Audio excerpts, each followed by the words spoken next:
आपका concept clear है तो टीचर पूछने वाला, सवाल करने वाला किसी भी एंगल से बात अपनी खत्म करता हूं कि आप मजीद इस डिटेल्स को देख लें, इस पूरे चार्ट को देख लें। इसमें आपके जहां जहां भी सब्जेक्ट्स हैं उनको हाईलाइट कर लें। मजीद आपका कोई क्वेश्चन हो तो आप हमारी वीडियो के अंदर हमें मैसेज भी कर सकते हैं, कमेंट्स भी दे सकते हैं, और आपके जहन में कोई राय हो, कोई बात हो तो आप हमारे वहां कमेंट्स में दे सकते हैं। मैं अगली वीडियो के अंदर आपको जरूर उसका जवाब दूंगा।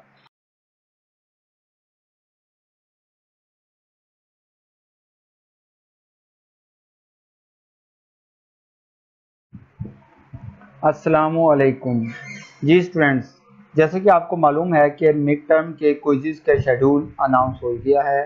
11 जून की डेट को आज ये इन्होंने पब्लिश किया है। इसमें कुछ बुनियादी पॉइंट्स हैं जो मैं आपको गोशगुजार कर दूं और आप उन पॉइंट्स को याद रखिएगा ताकि आपके ग्रैंड क्विज़ में आपको रहनुमाई हासिल हो सके।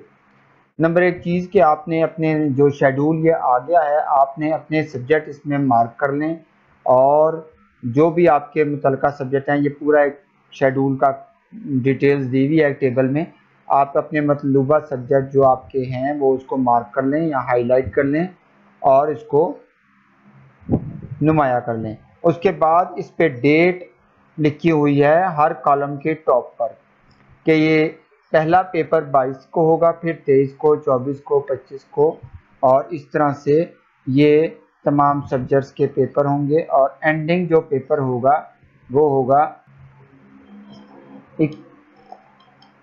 2 जुलाई को एंडिंग पेपर होगा। इसमें कुछ बुनियादी चीज़ें हैं। एक तो ये कि आपने अपनी डेट का ख़ास ख्याल रखना है, क्योंकि ग्रैंड क्विज़ की वेटेज ज़्यादा है बनिस्बत आम जो आपके जनरल क्विज़ आते हैं।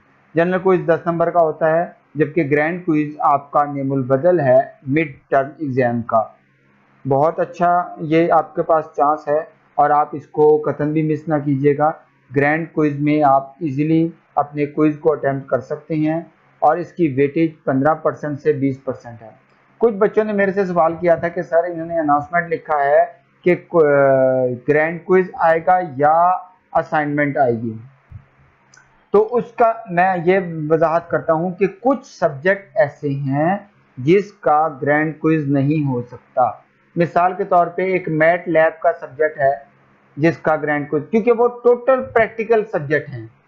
जो टोटल प्रैक्टिकल सब्जेक्ट्स हैं और उसमें एक सॉफ्टवेयर है मैथ लैब, उससे मुतलका काम सारा डिस्कस किया जाता है और उसका पेपर भी इस तरह से होता है, तो उसका क्विज़ नहीं बन सकता, तो उसकी एक असाइनमेंट आ जाती है। इस तरह के एमएससी मैथ में, एमएससी ज़ूलॉजी में और कुछ ऐसे सब्जेक्ट्स हैं जिनका जो पूरा का पूरा सब्जेक्ट है वो टोटल प्रैक्टिकल पे डिपेंड करता है, तो उसके एमसीक्यूज नहीं बन सकते, तो उसका वो एक असाइनमेंट सी आ जाती है और वो 20 नंबर की होती है या 25 नंबर की होती है। उसके अलावा तमाम सब्जेक्ट्स के एमसीक्यूज आएंगे जो कि 30 होंगे, 30 एमसीक्यूज होंगे, और जैसे कि उन्होंने टाइम बताया कि 90 सेकंड में आपने वो कवर अप करने हैं। अब जो 30 एमसीक्यूज होंगे वो 30 मिनट में होंगे और एक एमसीक्यू के लिए 90 सेकंड्स दरकार हैं। जैसे कि आम तौर पे आप 10 नंबर वाला क्विज करते हैं, वो भी आपको इसकी प्रैक्टिस हो गई होगी कि जैसे ही अगर आप 90 सेकंड पूरे होते हैं तो वो क्विज चला जाता है। अगर आपने उसका कोई भी आंसर नहीं लगाया तो उसको मार्क नहीं किया तो उसके 0 हो जाते हैं और फिर नेक्स्ट क्विज ऑटो आ जाता है। तो इस तरह से इसमें भी ऐसे ही है। अगर आपका ऑन कर लेते हैं क्विज और उस वक्त आपने उसका 90 सेकंड तक जवाब नहीं दिया तो आपने वो क्विज चला गया और फिर दूसरा आ गया, फिर तीसरा आ गया। टोटल एमसीक्यूज होंगे 30 में से आपने कोशिश आपकी होनी चाहिए कि जैसे कि वेटेज उसकी 20% है या कुछ की 15% है, तो आपके 30 में से कुछ नहीं तो 15 लाजमी ठीक होने चाहिए।